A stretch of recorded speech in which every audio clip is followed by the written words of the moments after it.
I want to create a button that will take us back to the title page, and I'm going to create an animated button to do that. I'm going to start though with a movie clip. I'm going to go to the Insert menu and choose New Symbol. And this time we're going to use a movie clip. And my button is going to be of a rotating globe. And so my movie clip is going to be MC Globe. And I'm first going to do a still non-animated movie clip. So I'm going to call it MC Globe Still. Now I have in the library a map that I'd created in Photoshop. I'm going to position that map roughly in the center. I'm going to draw a circle where the centrum registration mark is here. So I'm going to kind of think of a circle encompassing the left side of this map, basically centered on that little registration mark. And I can always move the map around a little bit. So I'm going to add another layer here. Let's call layer 1 map. And I'll call layer 2 circle. I'm just going to take the oval tool, and I can use any color. I'm going to use kind of a bright pink color. And we'll hold down the Alt key and the Shift key. I'm going to draw from the center out a perfect circle on that registration mark. That basically encompasses that globe. There we go. And I'm going to move the map image down a little bit. So it's basically right on the edge. And then I'm going to take that circle layer and I'm going to make it into a mask. And there's our globe. Now I'm going to go to the library and I'm going to duplicate that movie clip and name it MC Globe Animated. And then I want to modify the MC Globe Animated. So you can see in my cookie crumbs here, I'm still at MC Globe Still. I'm going to double click on MC Globe Animated in the library. So I'm now working with that movie clip. What I'm going to do is unlock these two layers so I can see them. And I'm going to scroll a little bit over here to the right. I'm going to take my movie clip, take my map, select it, copy and paste, and I want to have this extended down so they're right next to each other, butting up on the edge, and that they're even with one another. And nudge that. So now I have a continuation there. Actually, before I do that, I'm going to nudge it one space over and bring up my ruler guides. I'm going to drag a ruler right at that edge, and I'll place another one here on the left edge.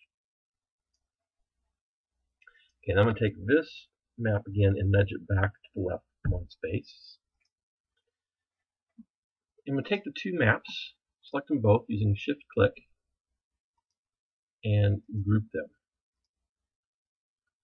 so that they are now one entity.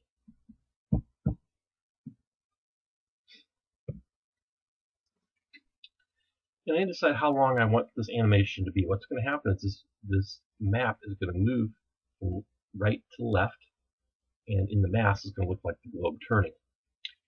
My project is using a frame rate of 24 frames per second, and I want this animation to be about 3 seconds. So I'm going to go down on the timeline on the map layer, down to about, let's go 73 frames. So yes, I'm not off of my math. I realized 24 times 3 is 72. I'm going to go one additional frame. I'll tell you why in a minute. So I'm going to go to frame 73, and I'm going to right-click and insert a keyframe there. And then on that keyframe, I'm going to grab my map and hold down the Shift key, so I'm constraining it. And I'm going to move this map down so that the right edge is at that ruler guide that I created.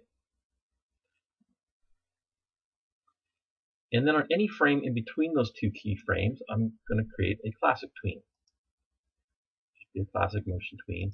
And I can now basically drag my playhead and see that that map moves. Now the reason I chose an extra frame is, in reality, frame 1 has the map at one location, and frame 73 has the map at another location, but it really is the exact same location. It's just the extended version of the map. And as I played this in an animation, if it was fairly slow animation, we'd see it pause for a split second because those two frames are identical. So the way I get around that is to, even though those two frames are identical, is to go to the frame before the end and convert that to a keyframe, and then remove this last frame. And now my last frame is just slightly different from the very first frame. I'm going to extend my mask down.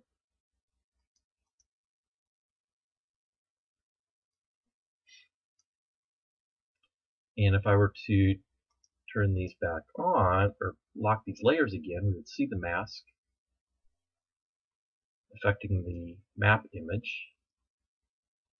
And now as I drag the playhead, you can see how the globe kind of gives this rotating appearance. Now, to help sell this a little bit more, I'm going to add another layer. Actually, I'm going to unlock this map for a second. I'm going to take this circle and I'm going to copy it. Come back here and lock this layer. And I'm going to paste it in place on this new layer. Let's name this new layer Shadow.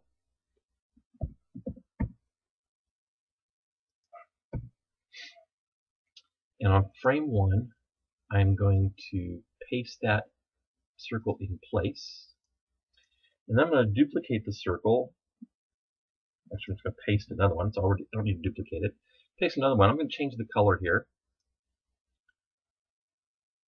So in the properties, we'll just change the color to something else. Doesn't matter, as long as it's different.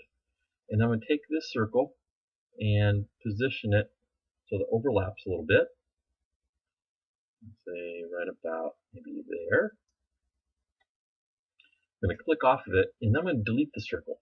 And what's going to happen, since we're using merge drawing, is it's going to take a bite out of it.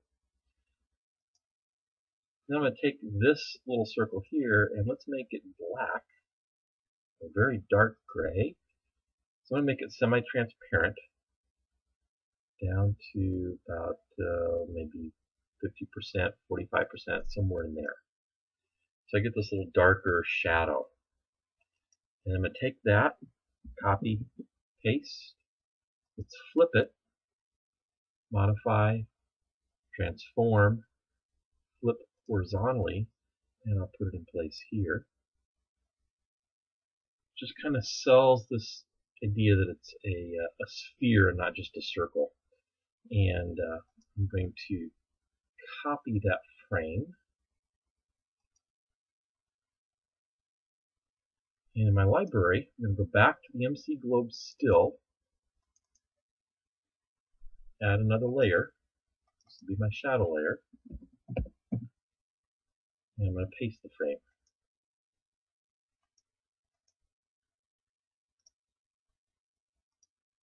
So it appears on my still image of this globe as well.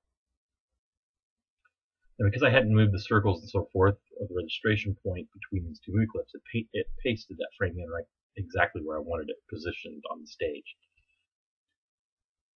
Okay, so we're almost done. I have two versions of my globe now, a still one and an embedded one. And I'm going to take the still one, which I'm going to go to the scene. Let's do this on the scene. I'm going to take my still globe, I'm just going to drag it down onto my buttons layer.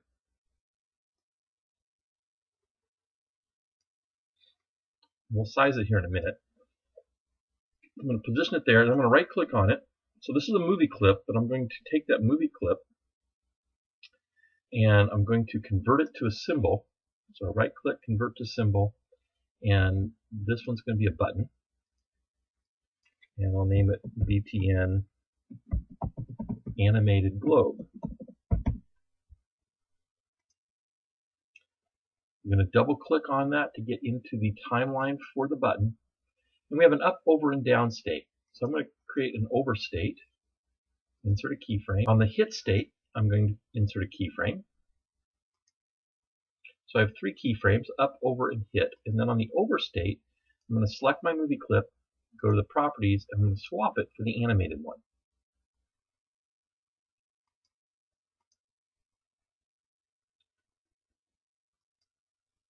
I'll go back to scene 1. Let me just play this so you can see the effect here.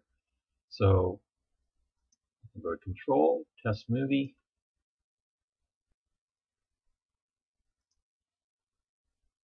And there's my animated globe.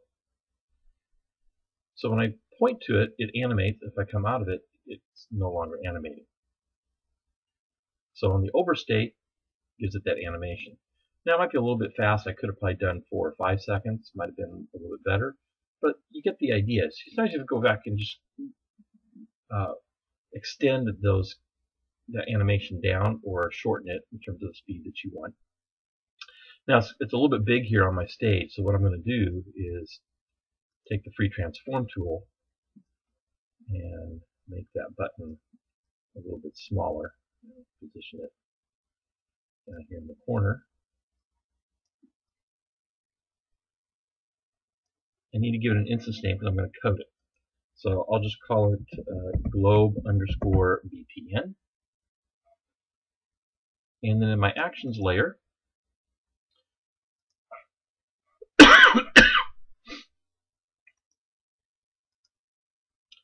I will add an event listener for that globe.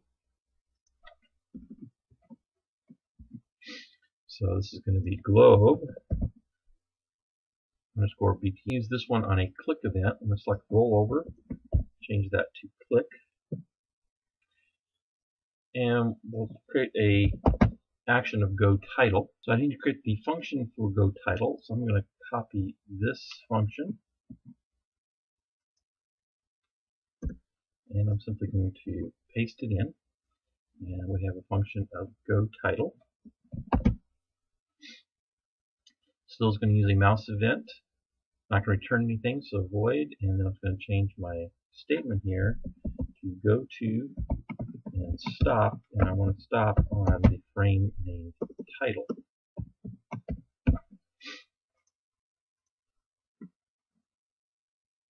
That looks good. I'm going to double click or click on my check syntax. No errors. Let's test it.